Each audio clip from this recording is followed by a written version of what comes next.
uh, our presentation about how we come to D4, and we'll try to give some information, some hints, and how fun it was.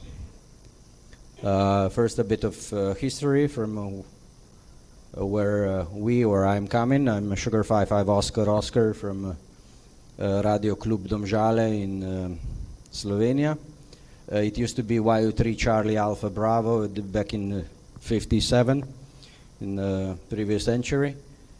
And YU3 Charlie on our contest location in Mountain Menina, where the station started to evolve from a regular to contesting.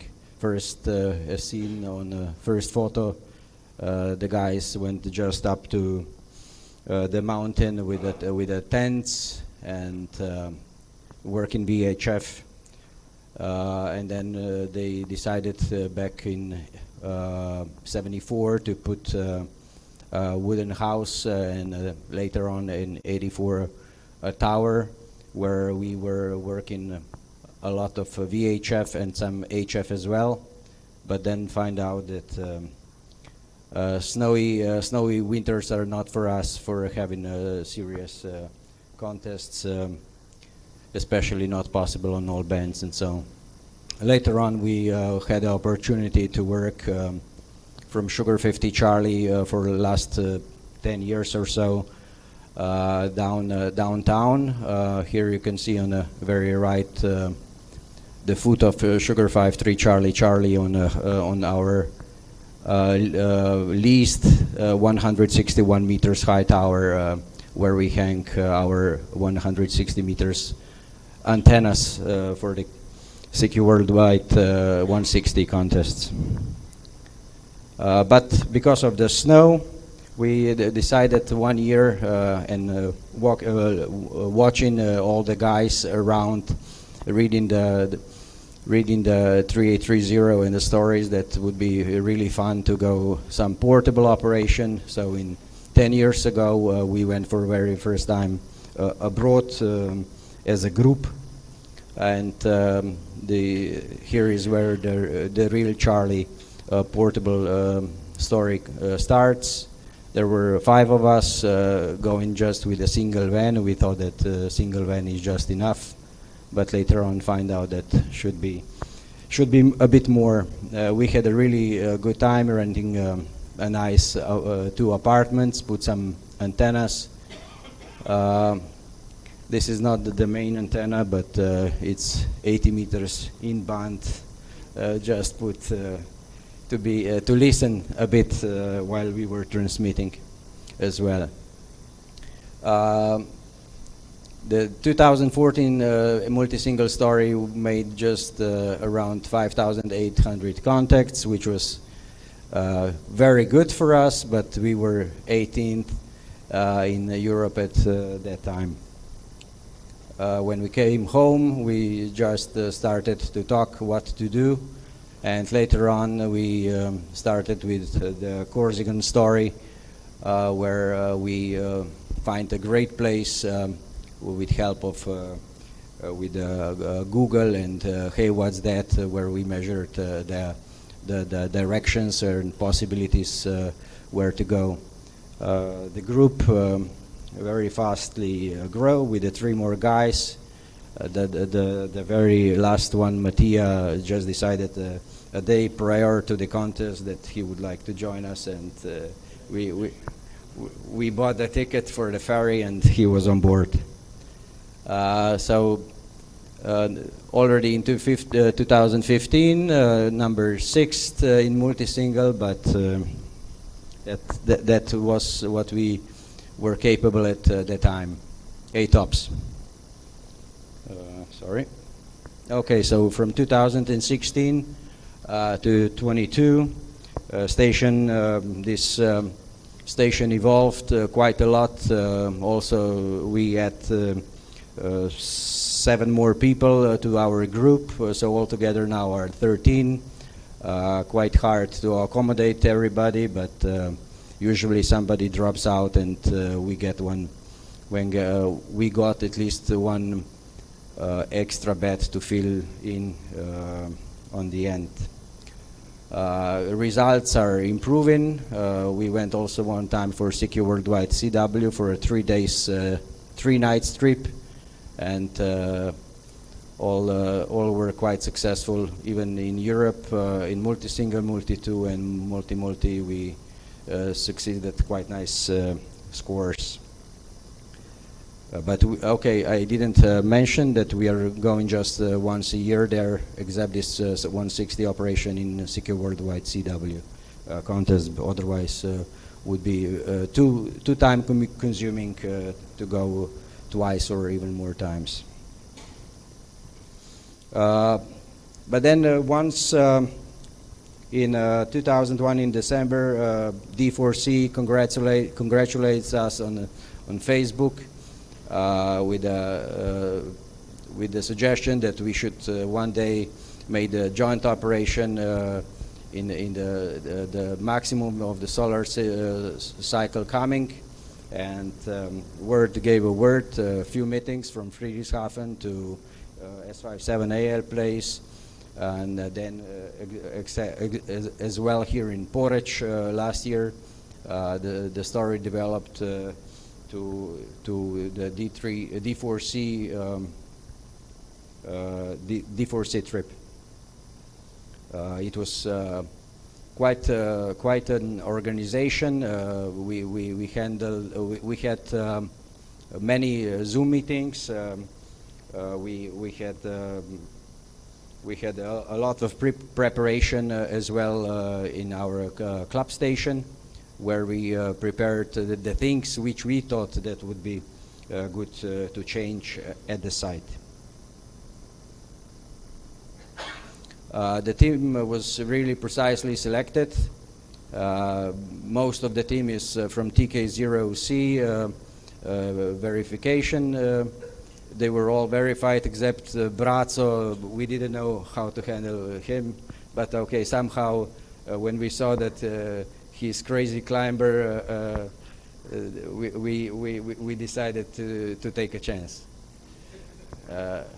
Luca, as one of the owners, was really main guy on the site, helping us with everything what we asked or decided to do.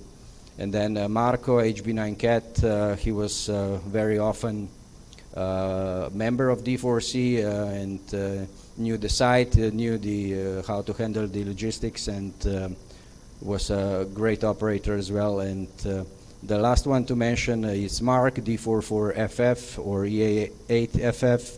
He's living now there on the site, and he's our main cook, our main brain when we and he was taken for the hospitality as well.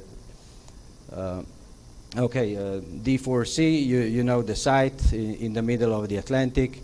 Some are dreaming of working from it since they were 15, and now it's going quite well with you, right? But the mountain is really something to try to operate. And when we were trying to understand the mountain, we tried with the Google Maps again, with Microsoft Maps, and they are really not really worth of the calling to be a map. So finally we find one quite good drone video of one guy on the YouTube, which gave us some hints how the mountain really looks like, where we would be capable to put the receiving antennas. A bit of amateur story more.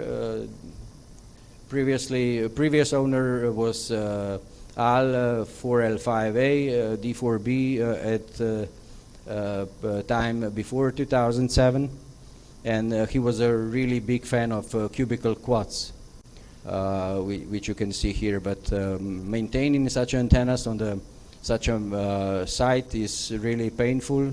They are 3D. Then he was using rotators, and repairing that was, I guess, real pain. Then from 2007, the D4C group took over the site, and they went with later on with a different approach, with a fixed Yagis, more antennas into more directions, and this somehow proved to be a good idea, because you don't need to repair all the rotators, and just taking care of these Yagis, which are another story to handle. Okay. So when we were talking what we are capable of doing from our home, and what the station is already having on the site, we knew that the guys are real flex radio fans, and we made one compromise. Instead of taking, I don't know, 14 radios with us, we decided that we will try. The idea of the flex was very good. It's still good, but I'm not sure whether we would go with this approach next time.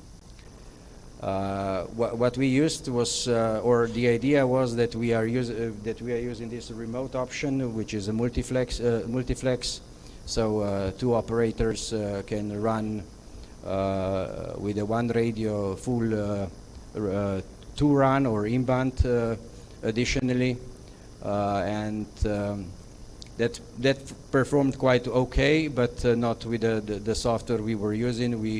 We had a lot of problems with the interlocks, and so you sometimes needed to be really patient about it. Here on the very top left side, you see the boxes prepared for the stuff went into every suitcase of the person. So we gathered together quite a lot of stuff. It was around half of ton of the just the receiving equipment and some switching we brought together. We also took 18 laptops with us, and two radios only, one FTDX10 and one flex, and some. And you had also one flex, or no? Yeah. Okay. Then one which was repaired. Yeah. Okay. So quite a lot of stuff still to think of. But we decided that we will focus on, like I said before, that we would like to go with an in-band and to see what we can add on with additional receiving antennas, and optimizing the current receive side of the antennas available on the site. So here you can see, for example, this one. This is just a simple node add rotator application, and we use it for 80 meters 4 square changing.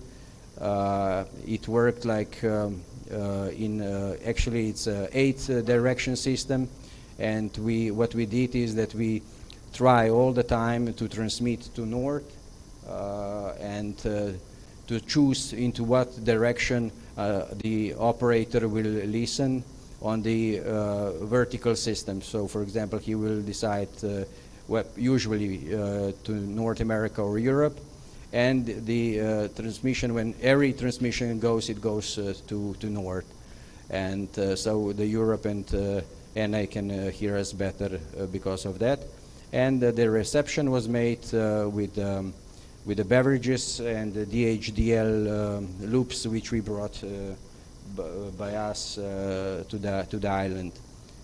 There was a lot of spider beam poles we tried to smuggle in the suitcases, and around 800 meters of coax and switching cables.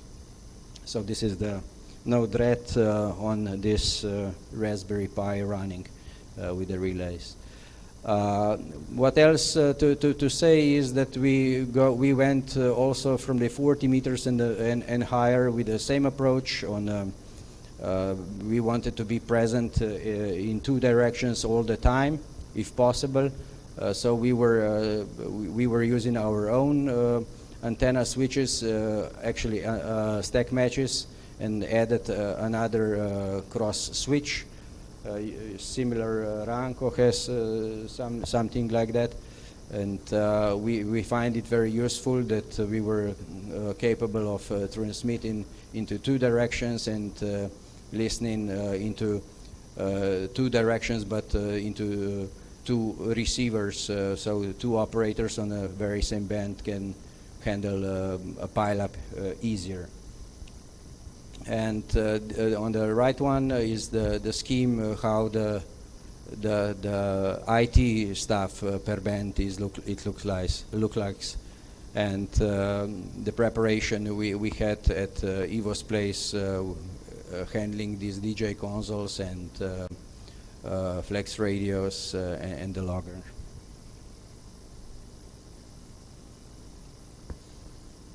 Okay, usually, like Simon had that scheme, we prepare our own map, which we took on the site, so everybody can at least manually follow the signal, where it should go and how to be installed. So we try to follow all these maps all the time. Of course, sometimes you need to make some shortcut, but in general, we try to do what we decide previously, if possible, of course.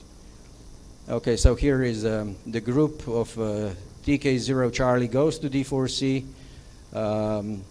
with most of the staff there in front. Then we met another French guy, right, on the airplane. He was a radio amateur operator going from Cabo Verde to North America as a sailor, and he was very interested into our operation as well. And since Simon is a good PR guy, handled it very nicely. This is the apartment house where we stayed. It was really nice, and for 14 guys to stay over was really a perfect place, except that it was half an hour of drive from the location. So we lost around 1 hour per day just to go downtown, but that's the way it is still there. On the site are only 4 beds, 2 bunks, and it were used as a hot bed just during the contest. Okay, we flew to D4 and decided it's very moment that we'll go on the site, because we don't have enough time of making a sightseeing for the first day.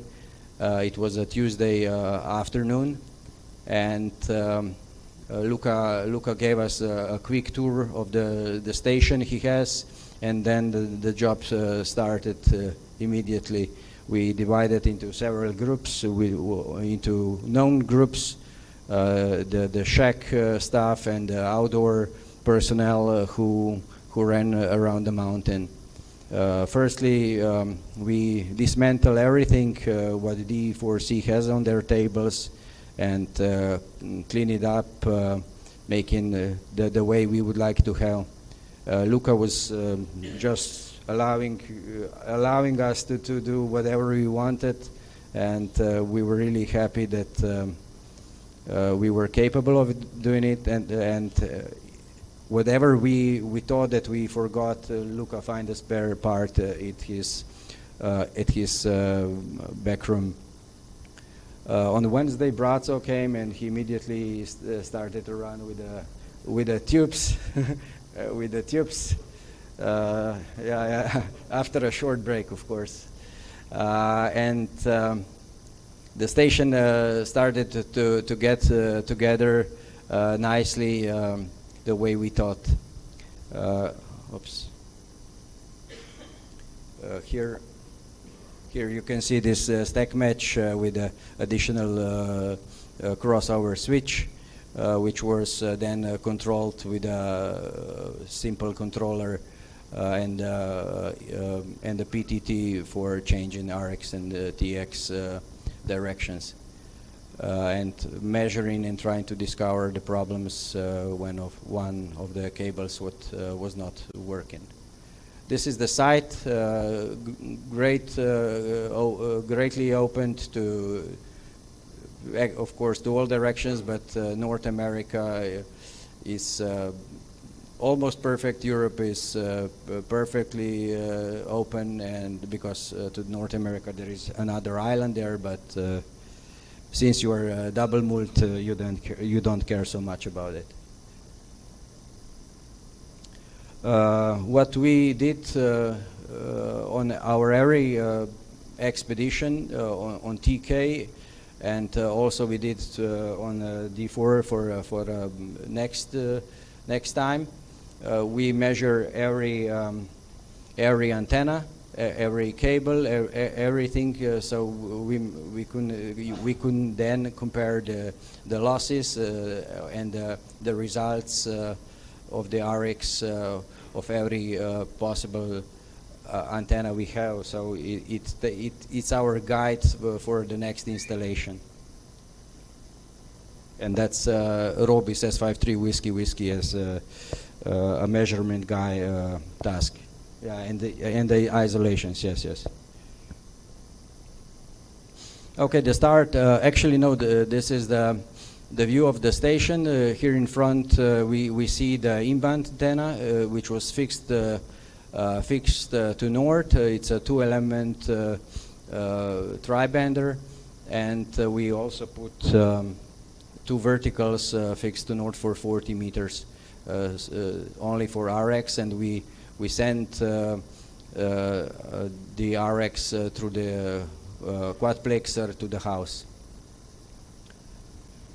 And all the antennas here. So these are the antennas per band.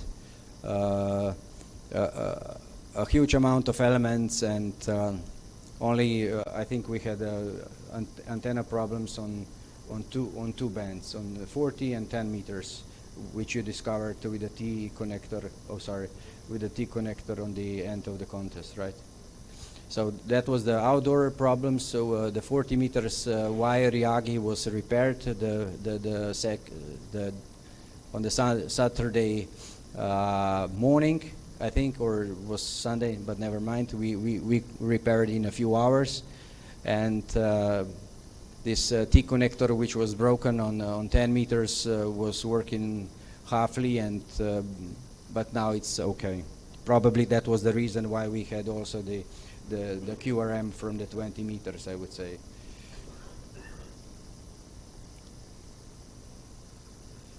Okay, here you see how we went through the road. First, we just put the pipe, but the only traffic on this road is the army, which is most of the time there, and the tourist buses, which are coming from the cruiser, yeah, and they go to visit the top of the hill, and they drive back and forth. So then we bought a gun pipe and put it over the street, and it solved our problem with the cables. The start of the contest is GMT -1. So a bit earlier, and it started quite okay, but first usually we need around 10 to 15 minutes to get in sync, because on a yearly basis operation it takes us such a time to get in. But due to some problems, like I mentioned before, with the interlock, we had to remove this third operator site on 40 meters, and then it went quite smooth. I still think that with the regular radios, because of this problem, we would make quite some QSOs, but not enough to break a record. That would not be the very good excuse.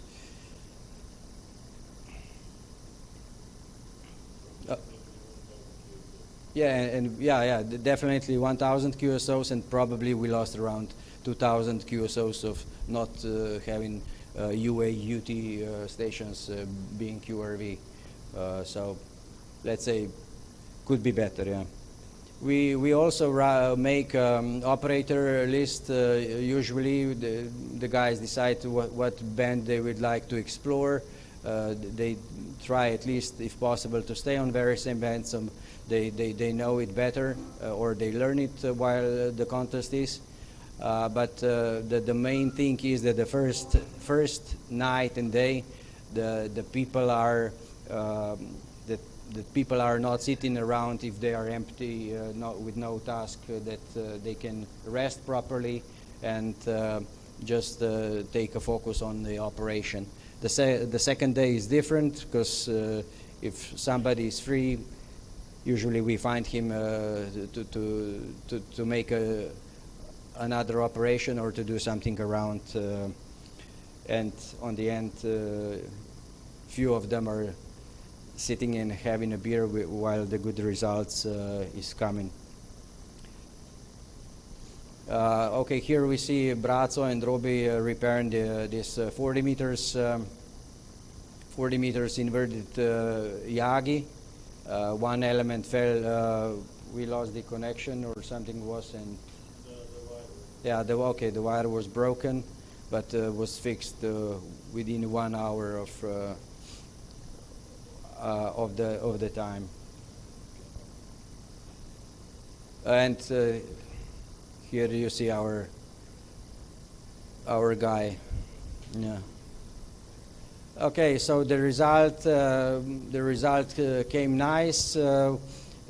We were not happy that CN3A was not on the live score, but later on got the info how they performed, and we went happily on a first dinner, and then also to a bit to Atlantic and some sightseeing. Beer followed as well. Okay. On the way back, we made a meeting with CT1BOH, and who was also a visitor to D4, I think, for one contest, and it was a very nice meeting with him for all of us. So that somehow concluded our stay in Lisbon. And on the way back to Munich, we also got this message from our secret admirer at the airport of Munich. But that was not Simon who wrote the text. It was actually S57 Kilo who didn't make it with us this year. Okay, so I have one very short lottery. So I hope most of the people who are on the list are here. So let me try.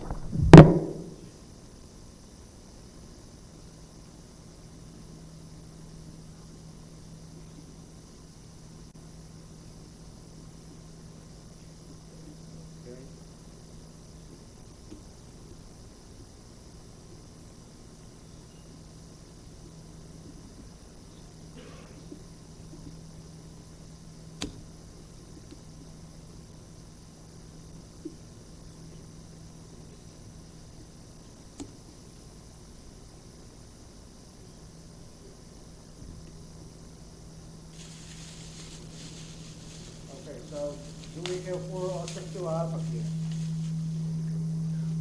Do we have 4 Oscar 2 Alpha here? No? Okay, 9 Alpha 3 BCU. Okay. Echo 70 Alpha. And Adi. Okay.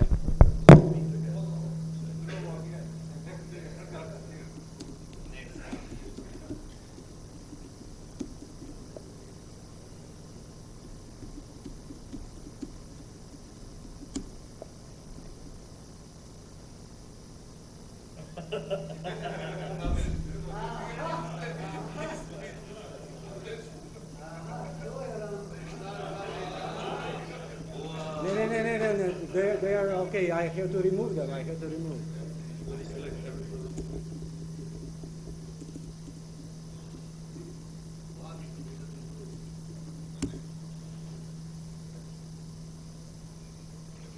Okay, so now I have 9 alpha 5 mic X-ray. Okay, anybody from here? Okay, so this is a present for 9 alpha 5 mic X-ray. It's a rock from Cabo Verde.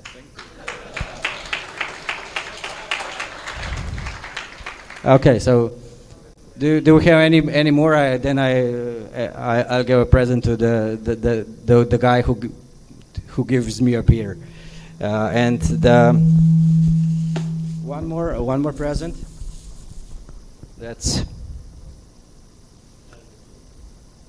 This one goes to a Special Achievements Award. It goes to S56 November Echo, who made the most QSOs with the D4C last year with us. It's 5 plus 2.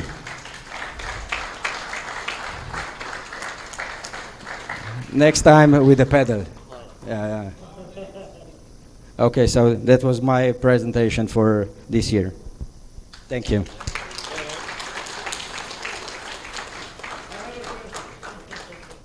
Okay.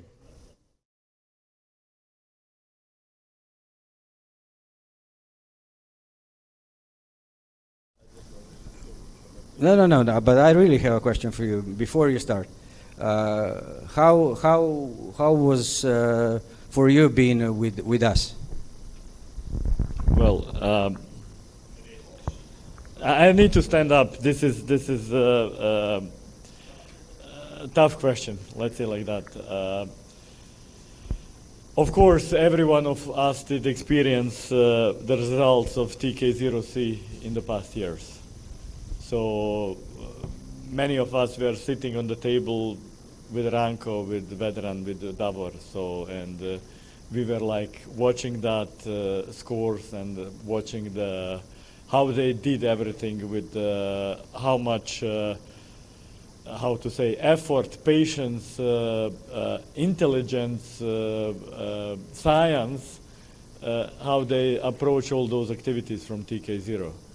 E7DX were blown away from them during one multi-single effort when they won. And we have a permanent station with quite a bit of elements. So, of course, the gain of TK is something special, but there is more behind. I need to say I was very happy, lucky, and thankful I could get into team, which was excellent. We spent great days together in the preparations, in the communications about everything and anything. So I learned a lot from the different view, and I did enjoy the time with them a lot. So I can just say after this effort I saw another side of the contesting which was how to say different, nice, and I was very, very happy that I have opportunity to operate with you guys. So thank you.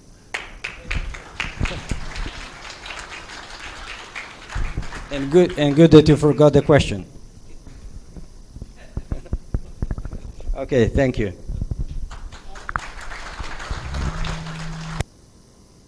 Anyone else?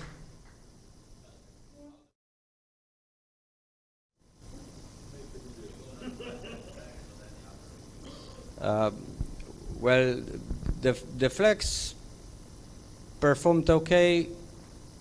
I said okay. The reception was the inband worked, but we had a problem with the things we thought that would be great. This multiflex somehow we were not able to solve the correctly interlock because I don't know whether the multiflex communication inside the radio was somehow faster than the softer one we thought to use for the interlock, and that made us quite a lot of problems. Otherwise, the radios were performed okay.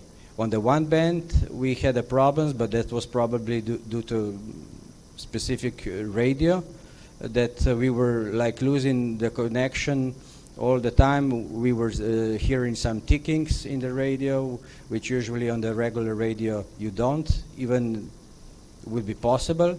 But it was like that. That exact radio was having some hardware problem. So it was like IP was losing, but I mean the packets were losing, but it was just internally, and we were listening on the headphones directly connected to the radio. So maybe with the repair of the radio would be better, but it's hard to know what was the real cause. But otherwise, the radio, it's okay. Okay, not the great one. Yeah. After making several, planning to repeat this one, or also you think it is a winning position for the world record world for the CQWW after your experience? Yes, we still think it is. We still think that we would like to do it again. This year we go to Corsica, so everybody welcome to call us. We'll be multi-single. But why? Because we are in the, we think that we are almost in the solar peak, and it's for us better to operate in Europe and to try to make a result, European result,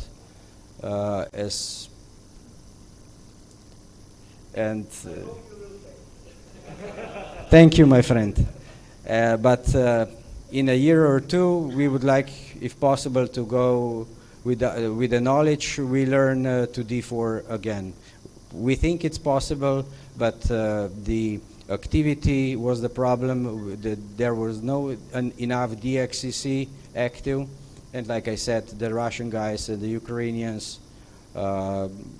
made us probably 2,000 Qs or less. Yeah. So I think it's possible. The calculations show so. But you never know what happens on the sun when you are there. Okay. So see you in CQ Worldwide CW. Thank you.